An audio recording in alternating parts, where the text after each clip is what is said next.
NBC University Theater brings you They Stoop to Folly by Ellen Glasgow, the fifth in our series of full-hour dramatizations of outstanding works in modern American and British fiction.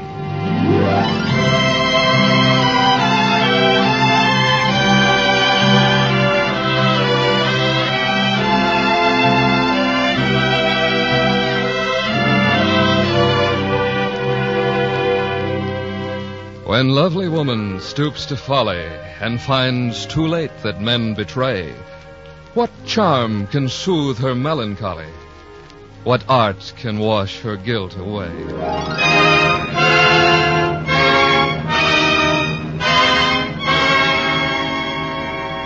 These lines by Oliver Goldsmith might well occupy the thoughts of Virginius Littlepage as he sits before the fire of his study. The time is the early 20s. And a dark spring rain slants across High Street outside his window. But there are few spots in Queenboro, Virginia, more comfortable and comforting than the Littlepage home. Mellowed, polished, and expensive. In a well-bred way, of course. Yes, Oliver Goldsmith's lines might well occupy the thoughts of Virginius Littlepage, but they do not. That is, not precisely.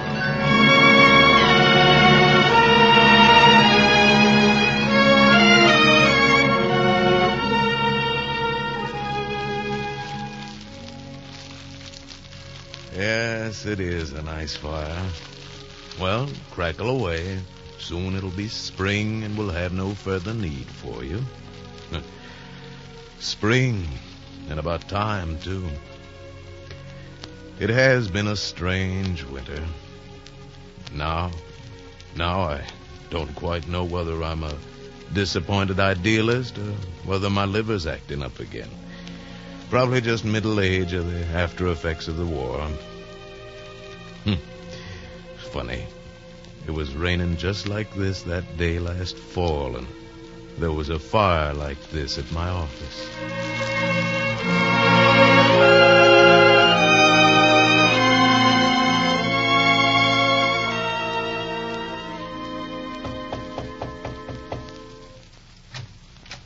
Busy, Mr. Littlepage?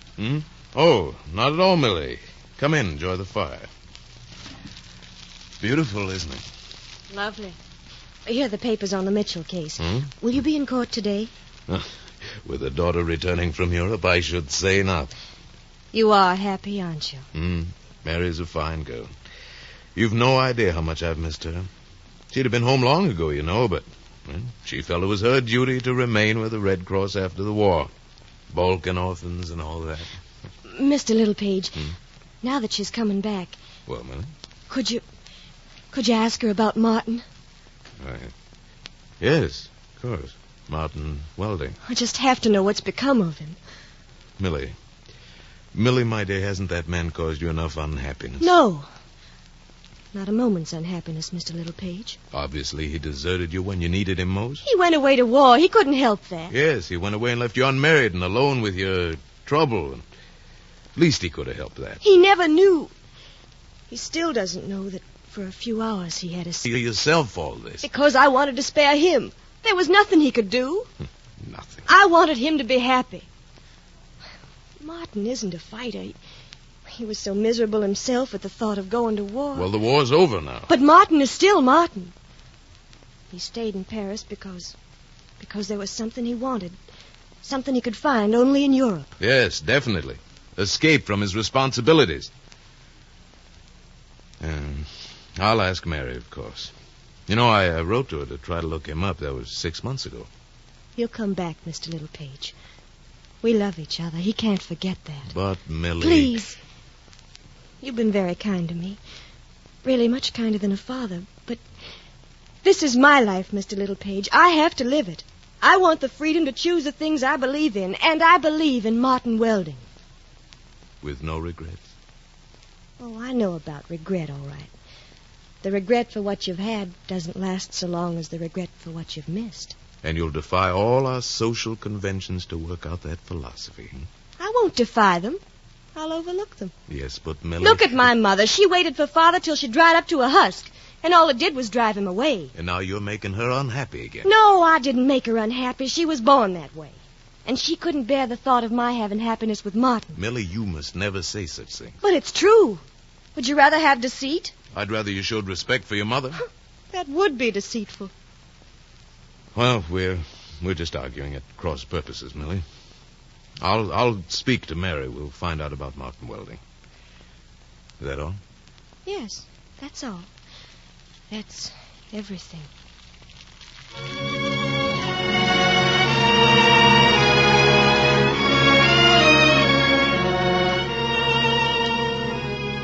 Millie Burden and Martin Welding.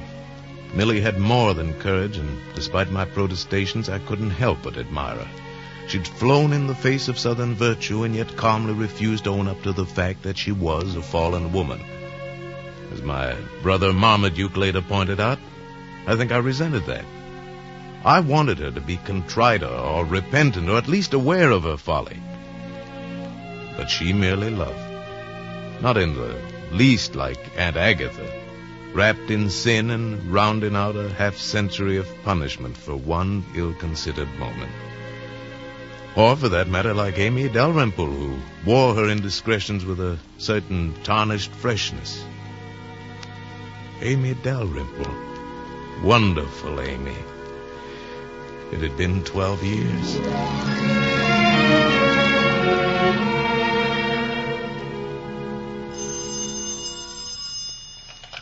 Yes. Virginia's. Oh, yes, my dear. You'll be leaving the office soon? We don't want to miss the train. Oh, Virginia's, it will be so nice to have Mary with us again. Victoria, I confess I feel like an expectant lover. I'm leaving immediately. Oh, Virginia's. Yes, dear? Remember Amy Dalrymple? Yes. Yes, of course. You handled her divorce. She's returned from Europe, too, and brought quite a scarlet reputation with her for all her fine war record with the Red Cross. Yes, I've heard. I'm leaving the office now. Goodbye, Virginia's. Amy. So she's returned. I wonder...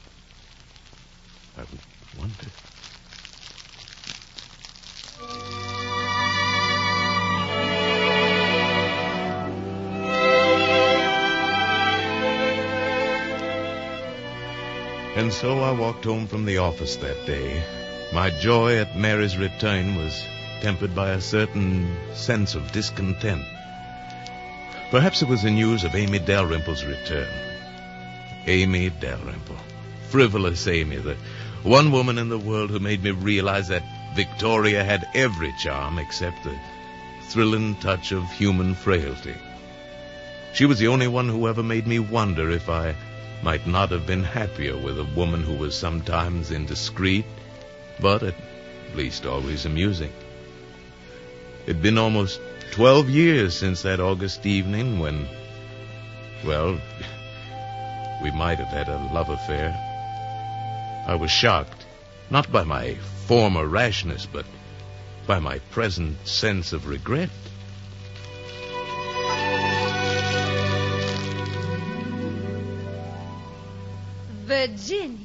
Virginia's little page. Why, Mrs. Dalrymple, why, to meet you on the street like this, why, what a pleasant surprise. Is it, Virginia? Well, of course it is.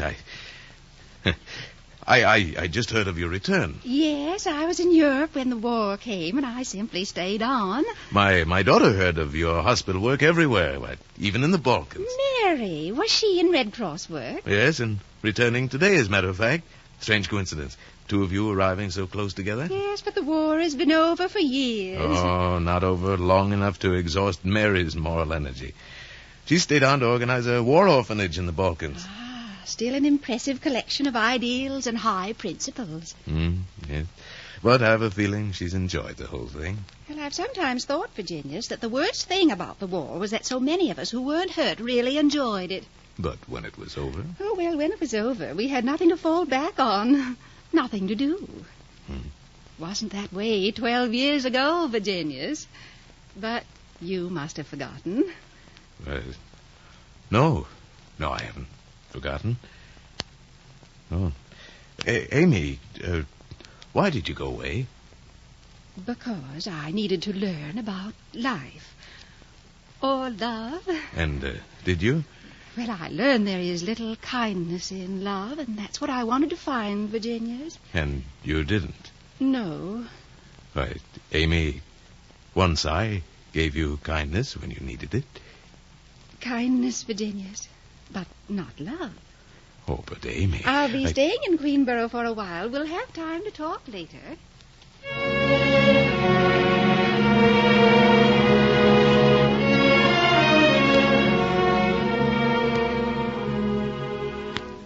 And so Amy Dalrymple came back into my life.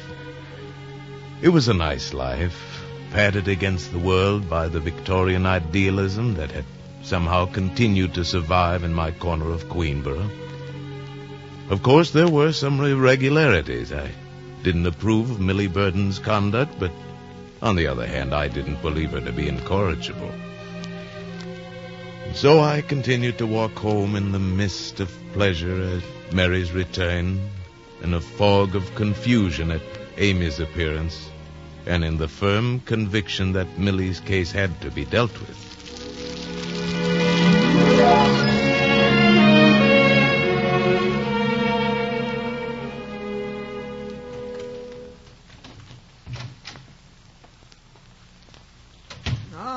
My brother makes an appearance, and about time. Good afternoon, Marmaduke. What brings you here? Where's Victoria? Upstairs, resting from the shock of Mary's final reform. What are you babbling about? You mean you don't know? Well, of course I don't know. Well, it would seem that Mary's zest for philanthropy has reached a climax. She's not coming home alone. Not alone? Well, has she adopted a war orphan? It isn't an orphan, my dear brother. Well, what, a refugee? Well, not a Russian, Marmaduke. Hardly. Mary might sympathize with refugees, but she's hardly the kind of a girl to marry one. Marmaduke, please stop trying to break things gently to me. Very well, she's married. She... married? Quite. To who? It seems they were married 5 months ago. Victoria just received a wire a few minutes ago. 5 months ago? She never wrote us a word of it. It appears that when she met him, he was in some kind of trouble. Mary feels that she saved his life. But who is he? What is he? Evidently, she had to go to Europe to marry a young man from Queenborough. From Queenborough? Mm-hmm. Do you know his name? Yes, it's right here in the wire. Martin. Martin Welding.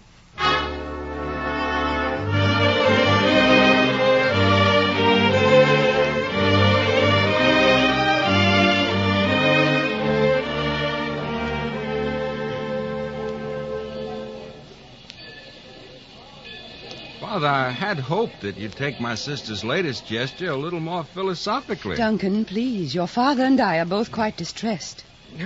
Might well have been worse, considering Mary's thoroughness. She might have brought home a whole asylum instead of a husband. I can't understand why she married him. Perhaps she wanted to make an honest man of him. Your tone is offensive, sir. I'm sorry, Dad. I was just trying to be cheerful. Come along, Duncan. We'll check the arrival time. Oh, dear. Please, Victoria, my dear, they'll be here any minute. We must pull ourselves together. Welding. There used to be a family of that name. Confound it, I don't care about his family. We must be fair, Victoria. We'll suspend judgment until we see him. Virginius. Where will they sleep? I just can't bear the idea of putting a strange man in Mary's room. Yes, well, he's hardly a strange man. He's her husband, and he has been for some months. Yeah, coming, Virginia. Oh, Huh? there she Where? is. Mary! Oh, there. Mary! Mary, over here! Father. Mary, Dear Mary, my mother. child. Why, you're even lovelier than I remembered you. Oh, and happier than I've ever been. Oh, Father, Mother. Mary. This is Mary. Martin, my husband. I wanted to bring him to you as a surprise, but Martin thought we'd better send a wire. Well, this is a surprise. Surprise indeed. Of course, you must give us a little time before we're expected to call it a pleasure. Oh, I shall never expect that of you, Mr. Littlepage. Yes. Well, come along up to the house, all of you.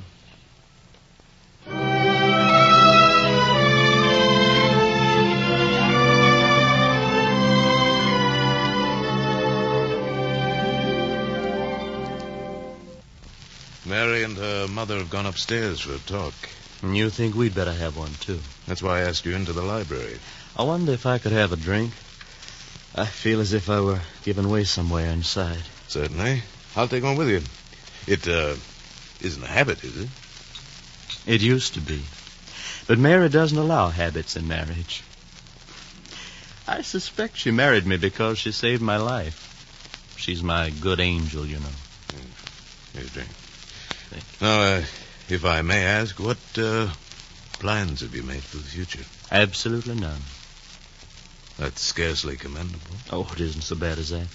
I suppose I'll find something to do. I've worked in a bank. Mary says her Uncle Daniel can do something for me. So you've worked in a bank, huh? Have you no other means of making a living? Well, I have been trying to write. Well, I don't imagine there's much in that, is there? Not in Queensboro, at any rate.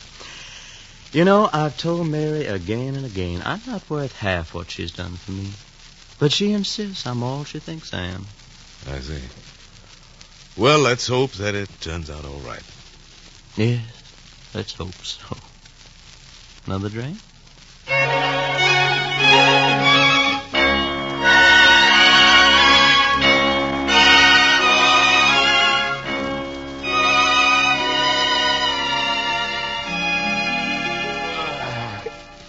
I'm awfully tired, Virginius. Please put out the light. Very well, there.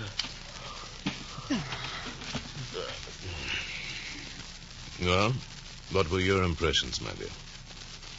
Virginius, I must confess I simply cannot understand Mary. Oh, then you share my, well, not altogether favorable opinion of Martin. Hmm? They seem to be still in love with each other. Being in love does establish some kind of congeniality, I suppose. But he isn't worthy of Mary. Poor child. Why, she's trying her best to help him. Well, Mary is certainly better prepared than most women to bring out the best in a man. She's like yourself in that respect, my dear. Virginia. Why would Mary do such a thing? You talked to her, Victoria. She must have some explanation. Well, when she found him in that French hospital, he was suffering a complete nervous collapse because his writing had been such a failure. Mary saved his life. Yes, it's all very well, but what about Millie's life? After all, I do feel some responsibility. If I hadn't asked Mary to find Martin, this would never have happened. I know how terribly you must feel, my dear. But Mary tells me that she tried with all her power to make him go back to the other woman. And a man in love can seldom be trusted, you know. And it seems to me that a woman in reform can be trusted even less. Virginius, you can't mean that about Mary. She did take another woman's man, Victoria. Well, I suppose we must stand by her now and try to help her.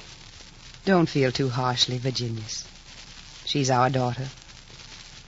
And you've always been so generous in helping others. There was Amy Dalrymple. Yes, sir. You tried so hard to protect her when her husband brought that horrible divorce suit against her. Well, that was a long time ago, my dear. Long ago. Yes. Good night, Victoria. We'll speak of it in the morning.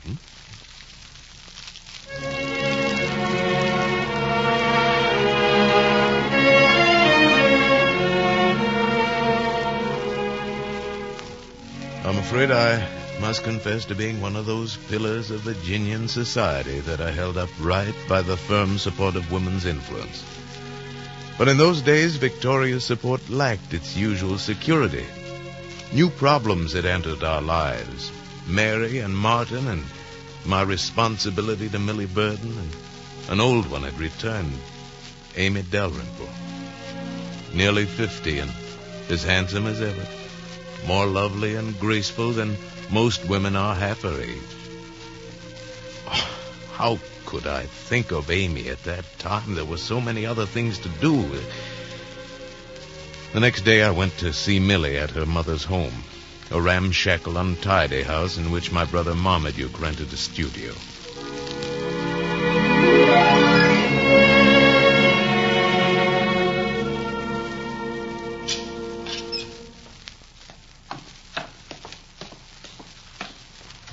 Oh, Millie, I was just about to knock. I expected you.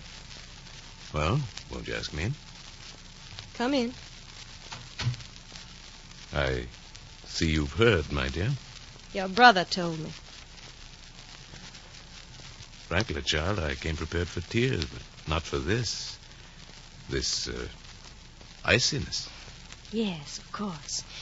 Your code demands something other than this, doesn't it? Gentle hysterics, perhaps, or a decade or two of seclusion. Millie, how can you be so careless? I had a right to my life, Mr. Littlepage. If I spoiled it, that's my affair, not yours or Mother's or Martin's or anyone else's. I just wish there was something I could do. I can't help but feel that I'm to blame. No. No one's to blame. I asked you to have a try to find him. You meant to be kind. But it was a mistake, child. Mine, not yours. Well, I'm sure that Mary must have felt she was doing the right thing. Yes.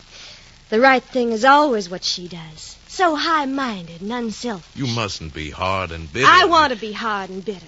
What's the good of anything except being hard and bitter? But your life isn't over. One must always hope for the best. Yes, you can say that.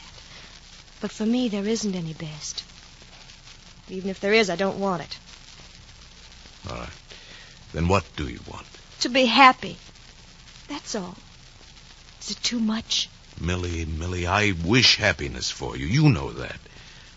But happiness isn't a right. It's a blessing. Then I have a right to a blessing. It hurts me to hear you talk that way, Millie. Now, if there's nothing more I can do for you, I'll go up to Marmaduke's studio. I hope you enjoy your visit. Mother's up there. Goodbye, my dear.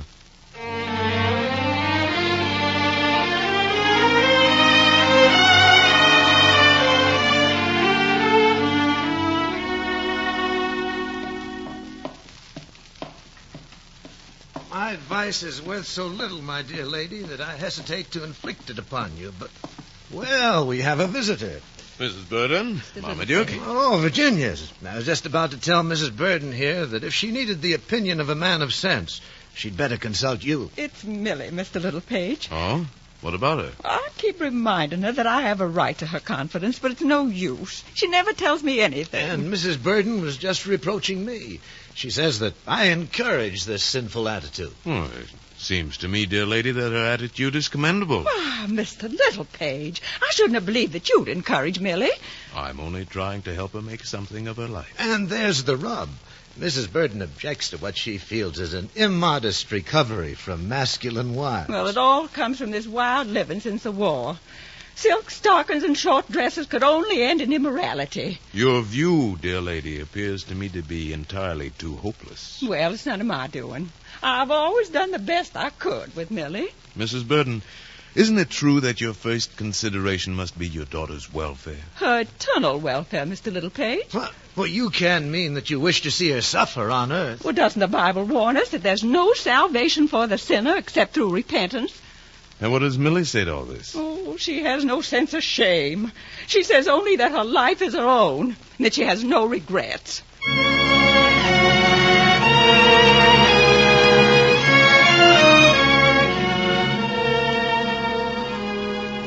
Well, I expect the truth of the matter is the world has never been quite fair to women. Men have never been quite fair to women. Not even in Queenborough. It seems like a long time ago now. Life for me had abruptly lost its sweetness, and in some mysterious fashion the loss was tied to Amy Dalrymple's return. Her presence ran through all my thoughts in those days, and selfishly I wondered if perhaps in another life I might have had a different love. Or with another love I might have had a different life.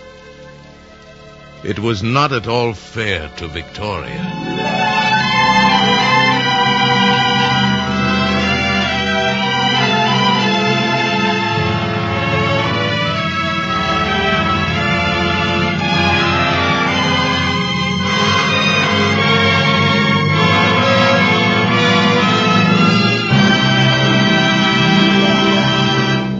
From Hollywood, the NBC University Theater is bringing you a dramatization of the Ellen Glasgow novel, They Stooped to Folly, the fifth in our new series of radio plays based on outstanding works of modern Anglo-American fiction.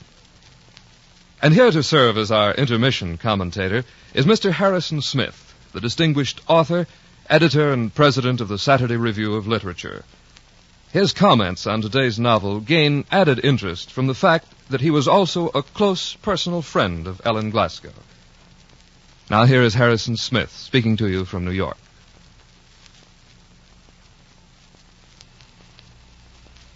In the whole American literary scene, you could not find two writers more unlike than Theodore Dreiser and Ellen Glasgow, or two novels as far apart as the book discussed last week by Clifton Fadiman, Dreiser's The American Tragedy, and She Stoops to Folly, one of Miss Glasgow's 20 novels. It is the difference between a powerful giant laying about him with a bludgeon and a delicate, determined woman armed with caustic wit and a subtle gift for social satire. Ellen Glasgow had the distinction of being a great lady and an even greater writer. From her secluded and beautiful home in Richmond, she punctured Southern literary pretensions, destroyed the sentimentality, the old hothouse atmosphere of moonshine and magnolias, with tame Negroes singing off stage. She revealed the arrogant hypocrisy behind the Southern gentleman's traditional attitude toward marriage, toward his ladies, and especially toward his fallen women. Behind its half-humorous, polite, and entertaining facade, She Stoops to Folly is a savage book. For Ellen Glasgow was a feminist, among other things, and she wanted to free women from the tyranny of dead conventions. The tragedy is the impact of fresh ideas of freedom on people who regard social and sexual change with horror. The comedy lies in the sparkling and sardonic manner in which an altered world is discussed by the characters. Miss Glasgow's sentences glitter like gems on every page, so that a single phrase may illustrate her character's life and thought. Here is Mr. Littlepage musing on his wife. I ought to be thankful that Victoria has never lost control of herself since she married me. Or he had learned in time to feel the pride of a husband in his wife's natural frigidity. Another, it was a comfort to remember that like all pure women everywhere, she was satisfied with monogamy. Or on woman in general, never had woman appeared more desirable than in the sheltered garden of Southern tradition, those legendary periods when she had disposed her limbs in the classic posture of waiting. The qualities that made Ellen Glasgow a writer who will always be read are in this book. It is no wonder that the Southern literary renaissance of 20 years ago began with her. Nor was her work devoted entirely to a wilting aristocracy. Her sense for realism and her hatred of hypocrisy led her to lower levels of Southern life, and one or two of her early books were of passionate revolt.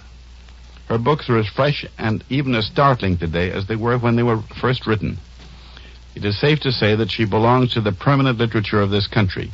She is one of the wittiest of all women writers and perhaps our greatest woman novelist. Thank you, Mr. Smith.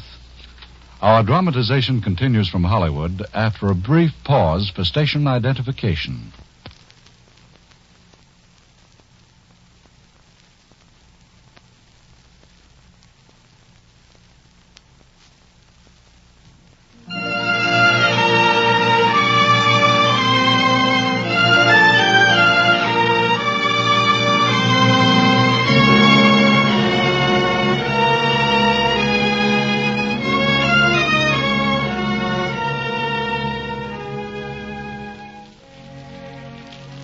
It wasn't a very happy winter for any of us.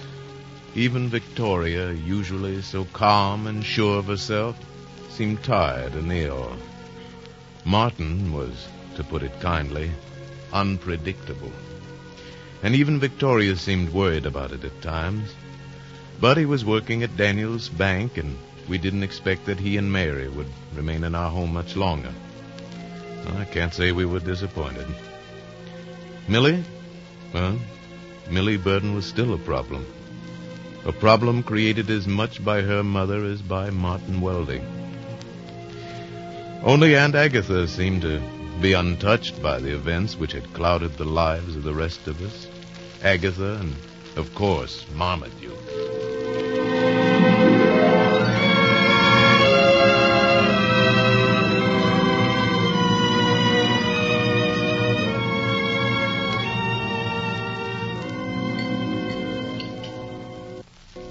tea, Aunt Agatha? No, thank you. Virginius, how is the Burden girl getting along? Well, I'm not quite sure. She doesn't display the high-mindedness which one feels is correct, but on the other hand... On the other hand, she's acting like a perfect lady instead of a perfect tradition. Oh, I admit I may be old-fashioned. But you're offended. And I'll tell you why. I think I shall have another cup of tea. Of course, dear. With all due respect to our aunt, we're trying to draw a parallel between Millie and Agatha.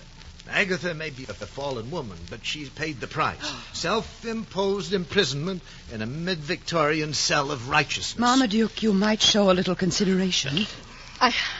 I don't think I'll want this tea, after all. Now there, Aunt Agatha. Marmaduke, we've discussed it so many times before.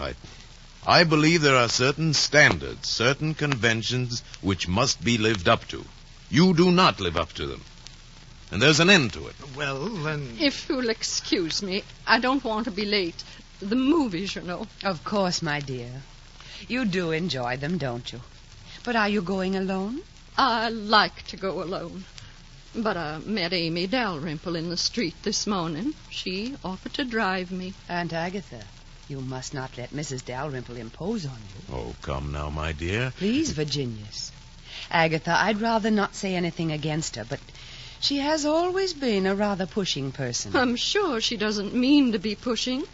I really think she feels sorry for me. She's only trying to be kind. I'm sure you don't need her sympathy, dear Agatha. I suppose it didn't occur to her that she could harm my reputation. Don't you think, Victoria, we may leave Aunt Agatha free to pick her own associates? Really, Virginius, after what Agatha's been through, Mrs. Dalrymple is hardly a suitable companion.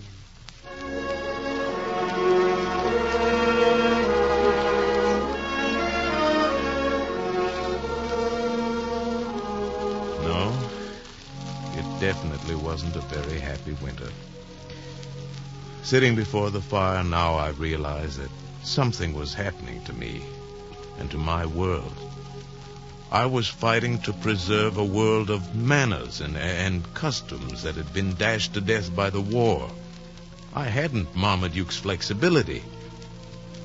What he saw and accepted, I ignored and refused. And poor Victoria, so noble and for the first time so helpless. And Mary brought problems which even Victoria scarcely knew how to solve.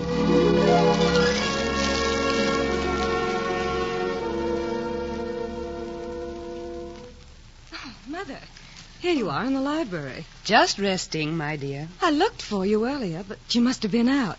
I dropped in on Dr. Buchanan for a few minutes. Oh, I've been feeling rather tired lately, just for a checkup. Oh, Mother, is there anything wrong? Of course not.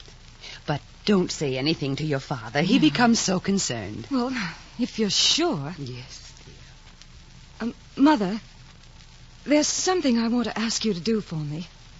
Anything, my dear. It's about Martin. I'm afraid he isn't very happy. Doesn't he care for his work at the bank?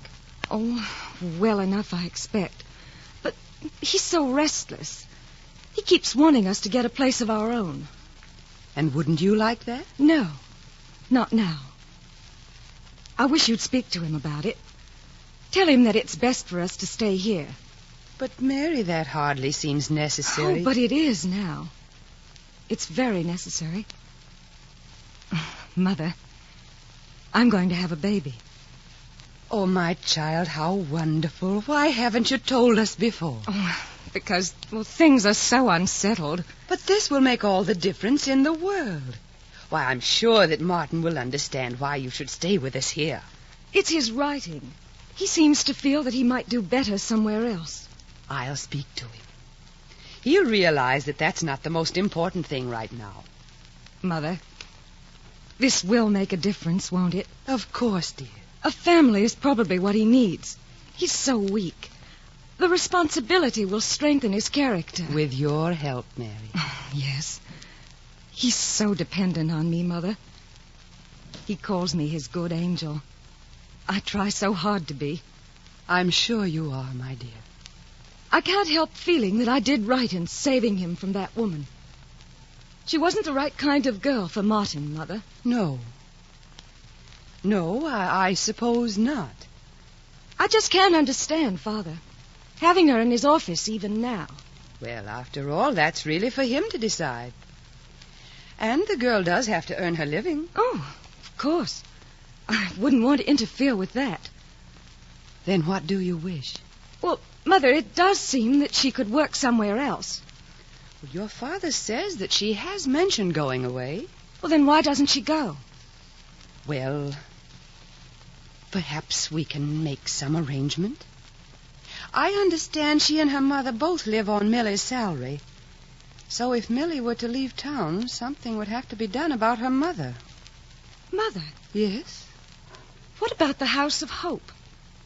You were saying that they do need a new matron to watch over the girls. Mary, do you think... Well, Mrs. Burden is perfectly respectable, isn't she? Oh, yes, she's more than respectable. And she's had experience in dealing with that type of girl, right in her own daughter. Mother, why, that would be the answer to everything.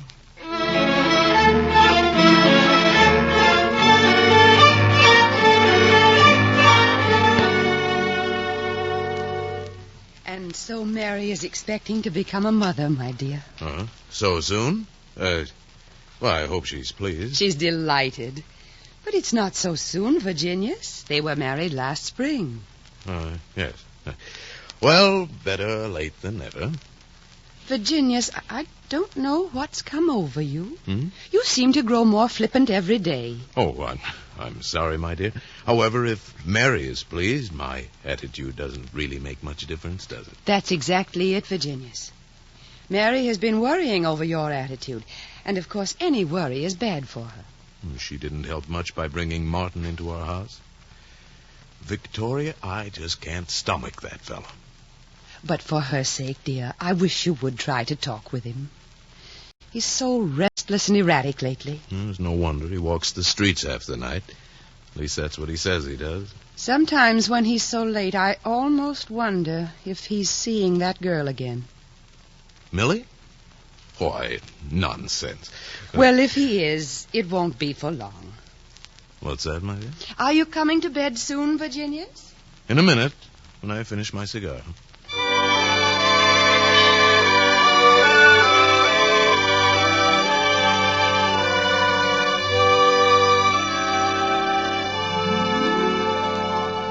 And so you see, Mrs. Burden, we feel that you may be just the person we're looking for. It is a fine position, matron in the House of Hope.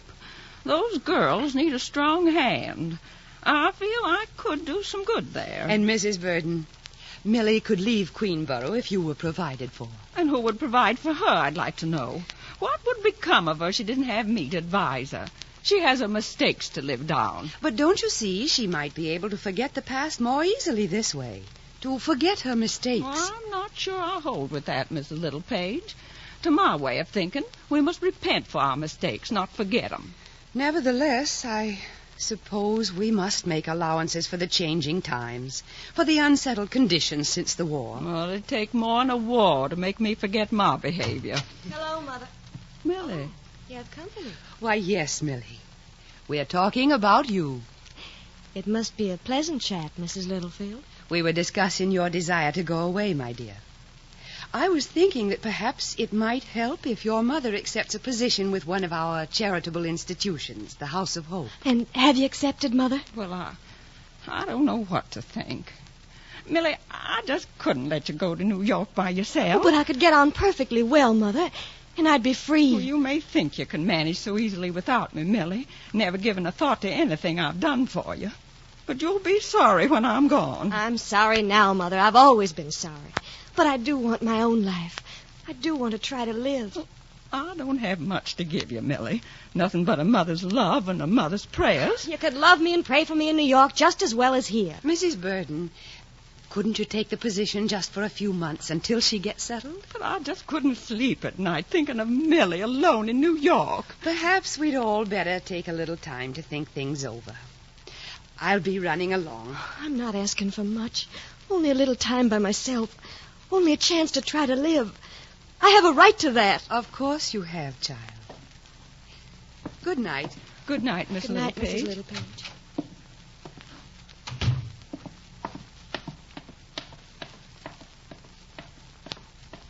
rather think she'll take it.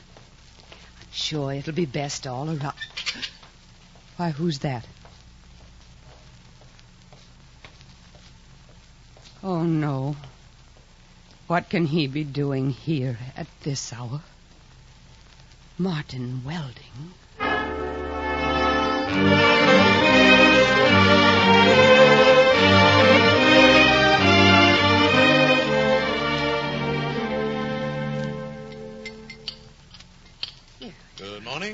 Good morning, Oh, Victoria, Virginius. Agatha, Duncan. Good morning, I dear. see. Where's Mary? She's not well this morning. I told her to stay in bed. As for Martin, he never gets up until the last minute. Well, I dare say he contracted that habit from literature. Scarcely a thing for a business career.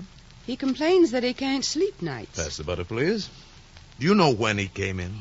Thank you, dear. I let him in at 1 o'clock. He'd forgotten his key. Said he'd been out for a walk. I do wish he'd come home earlier. It keeps Mary up so late when she needs the sleep. But where does he walk to at that hour of the night? Virginius, I must talk to you alone. Yes, of course, my dear. Will you excuse us, Agatha, Duncan? We'll be right back. No, Virginius. Yes. I visited Mrs. Burden last night. What on earth? I offered her a position with the House of Hope. You... It was the only way to make it possible for Millie to leave. Victoria, don't you think we've interfered enough? Perhaps not nearly enough. What do you mean? When I left the Burden place, I saw Martin. He must have been there for a purpose. Well, you mean you think he and Millie Burden... I don't know what to think. All I know is that I saw Mary's husband in the Burden neighborhood. Oh, well, that's preposterous. Millie hates him now as strongly as she loved him once. Perhaps. But you must find out, Virginius. You mean you want me to ask? You must, my dear.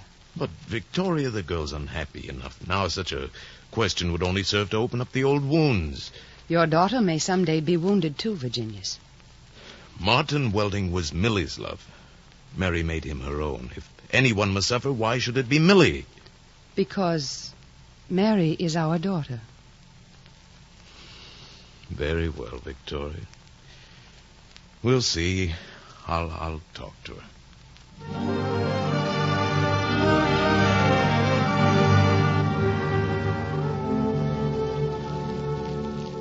Somehow I couldn't bring myself to ask her if she'd been seeing Martin.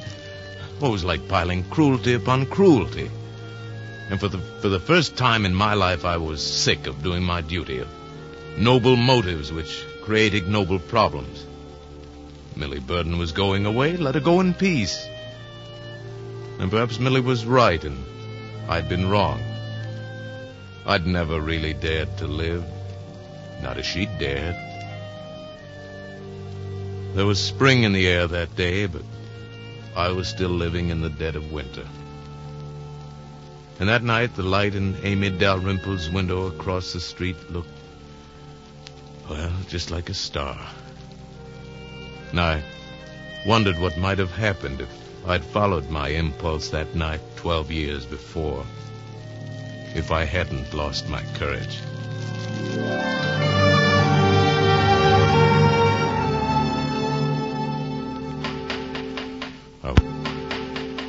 I wonder if... Why, Virginius, won't you come in? Why, Good evening, Amy. I merely stopped in to tell you I've straightened out all your legal matters so that your return to Europe won't be delayed. Virginius, is that the only reason you came to see me? Why, yes. I mean, no. I mean, Amy, I wanted to see you again because 12 years ago we might have found happiness together. Because I do need that happiness now. Oh, Virginius, you did make me happy. If only I could make you realize how much you have helped me. Oh, I wish I could have done more for you. I can do more now, Amy. If you'll let me. Well, I haven't any life now. I live only in the past. Oh, but that's a mistake, my dear. The past is over. Why, you're still young and very, very beautiful. Oh, please, Virginius. I was a beauty, but in a different period. Ah, we had hearts in those days.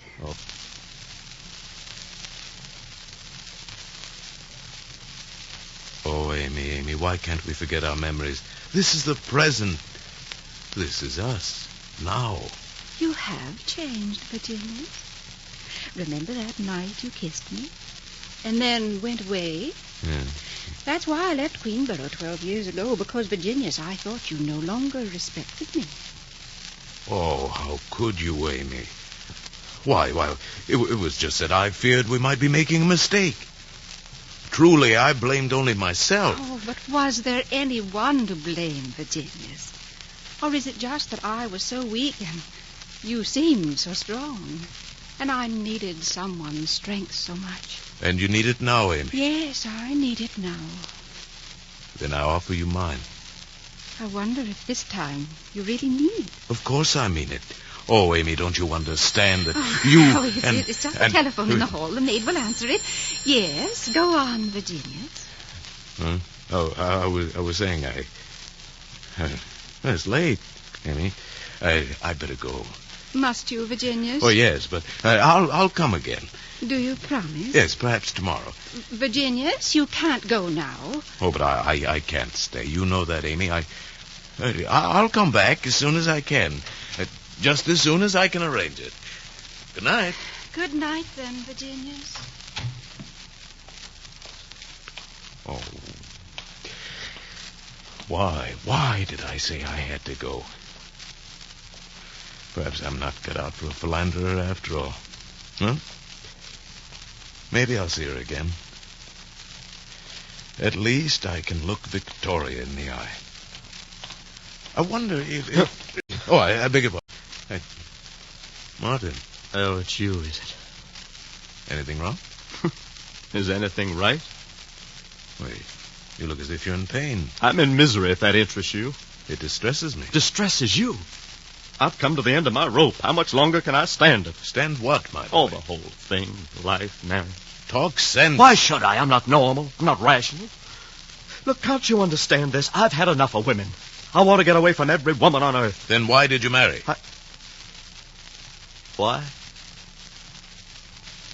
Why, I'd hoped that Mary could change me. She wanted to help you. I should have known. No one can help me. Well, my boy, this is hardly the time to think of that. Oh, good Lord, don't you think I realize what's happening? I can't make her happy. Nobody can make another person happy. Have you tried? Tried? Why else would I work in that accursed bank? I tell you, I'm smothering. Martin, pull yourself together.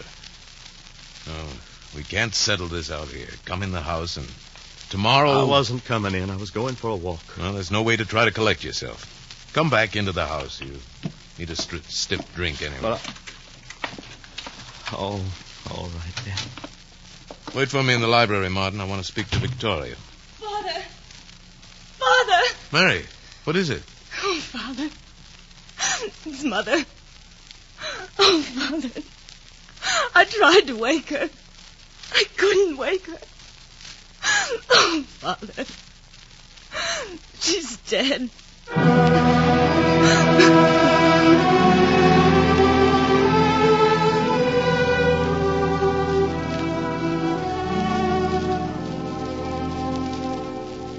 No one in the world could love her as I do. I know, my darling, I know.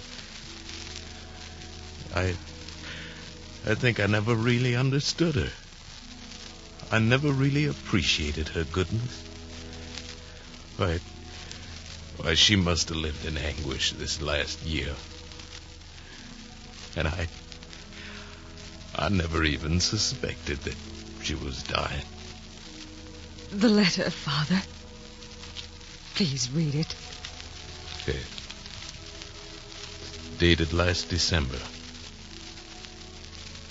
My dear husband, I have known for almost 6 months that I have a very short while to live. And my one effort has been to spare you and the children, to keep you from suspecting. Nothing I know can spoil this last winter, or perhaps year, that we shall all have together.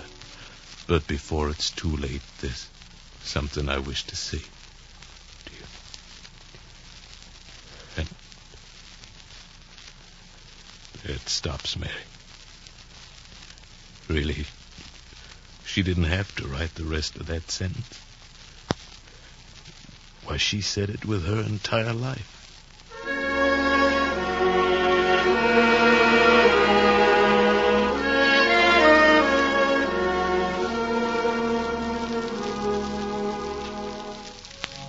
And that was the end. An hour before Victoria died, I was weary with her goodness.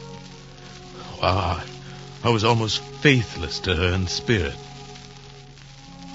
I don't think that ours was the perfect love, but we possessed the perfect marriage. We had each other's respect and each other's kindness, and that, I suppose, is all anyone can ask. And the world was left, the world without Victoria.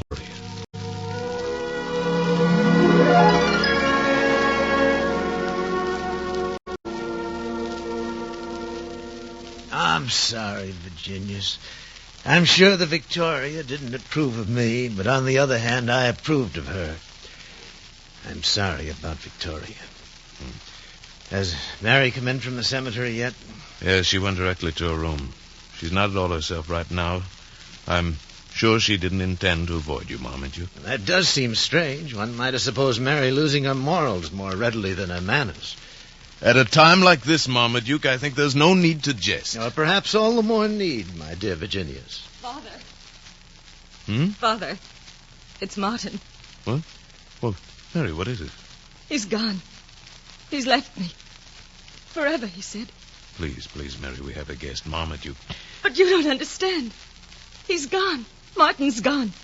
He'll never come back. Mary, what are you saying? I found a note in my room. But, Mary, are you sure? What does the note say? That he's gone. That he's never coming back. Oh, Father, we must find him. We must look for him. But, Mary, you can't. Not in your condition. Marmaduke, help me stop her. Tell her. If you were going to stop her, Virginius, you should have started 20 years ago. Mary, where do you want me to go? I'm going to Millie Burden. I'm going to ask if she knows where he is. Well, do you realize what you're saying? You'd go to her? Marmaduke, what do you think of all this? The poor devil. Put a handsome weakling like that in a woman's world, and you'd be merciful to hang him. But I tried so hard. I made every sacrifice. Now he's gone to that other woman. To Millie Burden. Don't be too sure, Mary. Besides, you can't go there. I refuse to allow a daughter of mine to go to another woman to ask for her husband. I want him back, Father. I must find him. But your pride, Mary, your pride. Pride has nothing to do with it now.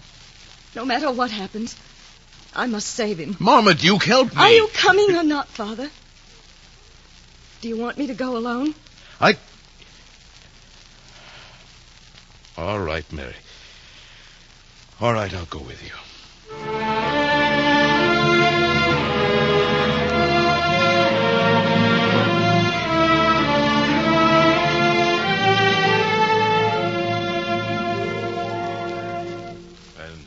So we've come to your own home, Millie, to ask you. Have you seen Martin Welding? Yes, I've seen him. Martin was here. He came here, but he didn't stay. I thought you might help me find him. You came for that? For my help? Yes. How it must have hurt you. Will you help me? If it were in my power, I don't know whether I would or not. But I know only that he said he had to go away. That he had to go away from here. And then he left. Then he didn't ask you. He didn't ask you to... No, he didn't ask me to go with him. And I wouldn't have gone if he did. Well, it's good riddance, as long as he's going alone. Oh, he's going alone, all right.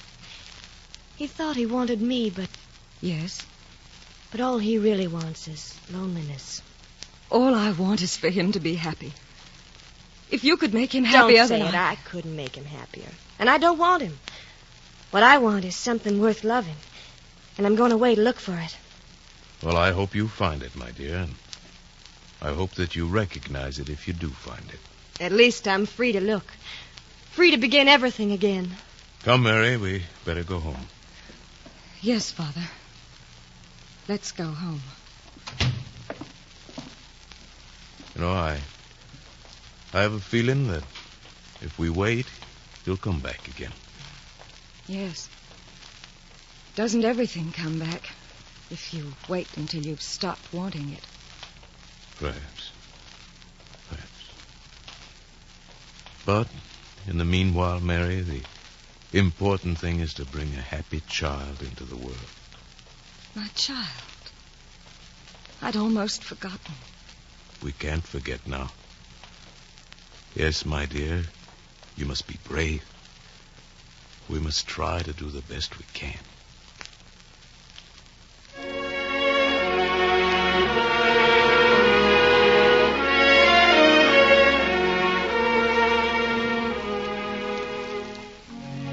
Well, the fire's almost out.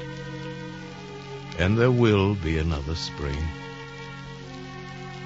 Perhaps things haven't gone too well, but at least I've been true to my principles. And for a Virginian gentleman, that makes life almost complete. But somehow I wonder. I wonder if it really is middle age. I suppose it is. I don't fancy myself as a disappointed idealist. Victoria wouldn't like that at all.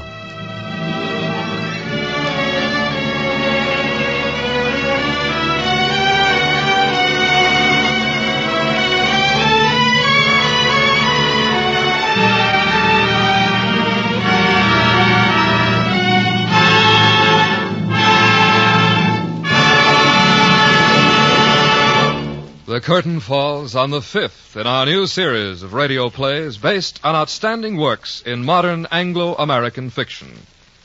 Today, the NBC University Theater has brought you Richard Allen Simmons' radio play based on an adaptation by Jack C. Wilson of the Ellen Glasgow novel They Stooped to Folly, with Paul Frees as Virginia's Little Page. Our cast included Jane Webb, Lynn Whitney, Stephen Chase, Georgia Backus, Maya Gregory, Jack Edwards, Gail Bonney, Gloria Ann Simpson, and Shep Menken. Our intermission commentator was Mr. Harrison Smith, distinguished author, editor, and president of the Saturday Review of Literature. Next week at this time, the NBC University Theater turns to the work of John Galsworthy.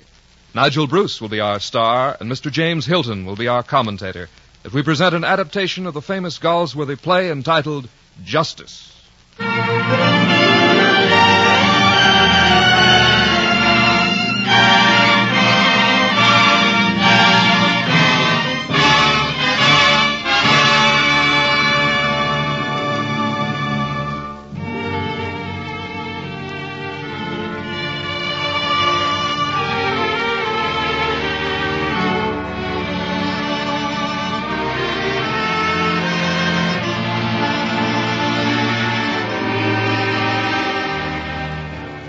Your director was Andrew C. Love.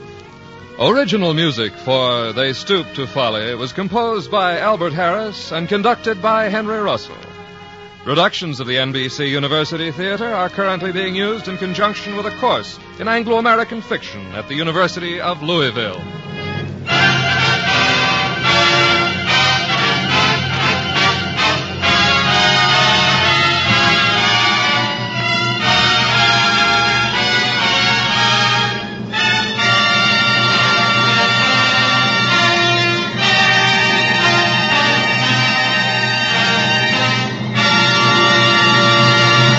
This program came to you from Hollywood.